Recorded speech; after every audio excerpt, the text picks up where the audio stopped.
What's up, gang? It's Trevor from trevorcroftmedia.com. Happy Halloween, everyone. Some of you have been asking how I take these jack-o'-lantern photos that I release each year, and in this video I'm going to show you. So let's get right into it. You'll need some supplies. First, a way to light the jack-o'-lantern, a small candle, tea light, votive candle, something like that. Next, you'll need a camera where you can control the manual settings, and a tripod because we're going to be taking some fairly long exposures. You'll need a flashlight, preferably a dim one where the batteries are on their way out. Dim flashlights actually work better than bright flashlights for what we're going to be using them for. Finally, you'll need a computer graphics program that uses layers and has masking capability. And you'll need this because we're going to be superimposing 3 images for the final shot.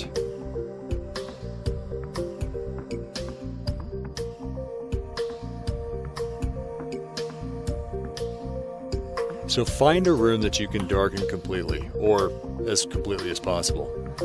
Light the candle inside the jack-o'-lantern. Next, set up your camera so that it's roughly eye level with the jack-o'-lantern.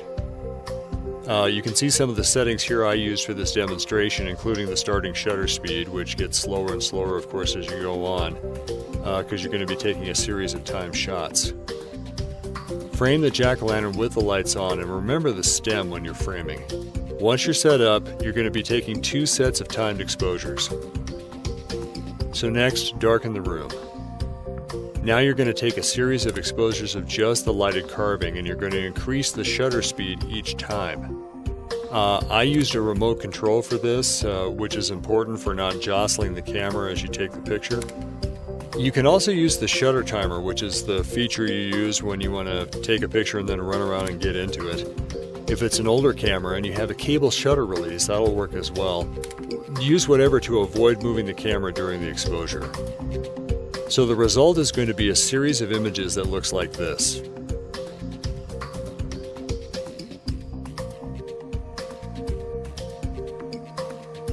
When you're done with the carving, turn on the lights. And the reason you're doing this is mostly so that you don't kick the tripod as you're making the adjustments for the next shot.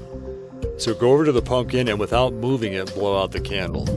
Turn out the lights again. Now you'll be taking a series of pictures and you'll be lighting the top of the pumpkin with a flashlight. This is a technique called light painting.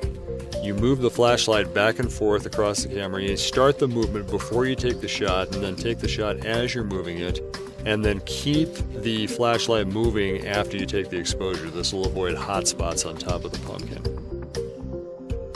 You don't have to go back and forth. You could go in circles.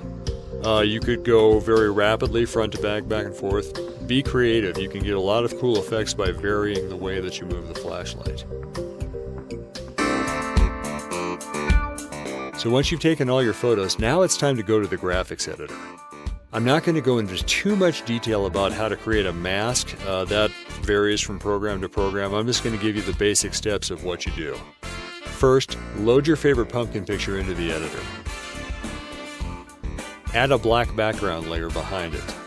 You can also use other colors or background images. If you're going to use another color, gradients to black tend to work well to match the shading of the pumpkin. Next, choose your favorite carving picture and then put that picture as a layer on top of the pumpkin picture. Select the carving part you want to keep. Make a mask. And there you have it. Also make a mask of the pumpkin layer so that the black background or whatever else you have is the only thing that's showing through there. You might have to fine-tune the masks a little bit and maybe adjust the shading on the carving mask, but essentially this is your final image. Now, in fairness, you can take the picture all at once without using a graphics editor. Here's an example of one where I did the lit carving and the flashlight work all in the same exposure. This is all one shot here. I'll admit it's not a bad picture. The reason I like doing it separately and using the graphics editor to superimpose the pictures, though, is the control of the light that I get. Here in the lower right-hand corner, this is a composited shot, and the ghost here, notice the top of his head, that's entirely in silhouette. This is a difficult effect to achieve live. And even if we give the live shot in the upper left-hand corner a black background to compare apples to apples, you can see the dual exposure shot gives a more striking appearance. Also, check out this example where I overexposed the carving and underexposed the pumpkin.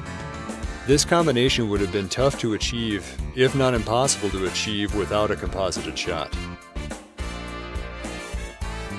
And that's how I take these images. Do you have your own ways of taking jack-o'-lantern photos? Let me know in the comments below, and send me some pics. If I get enough of them, I'll post them on Facebook. Also, if you want a written version of this tutorial, I've included a link to the blog post in the comments below.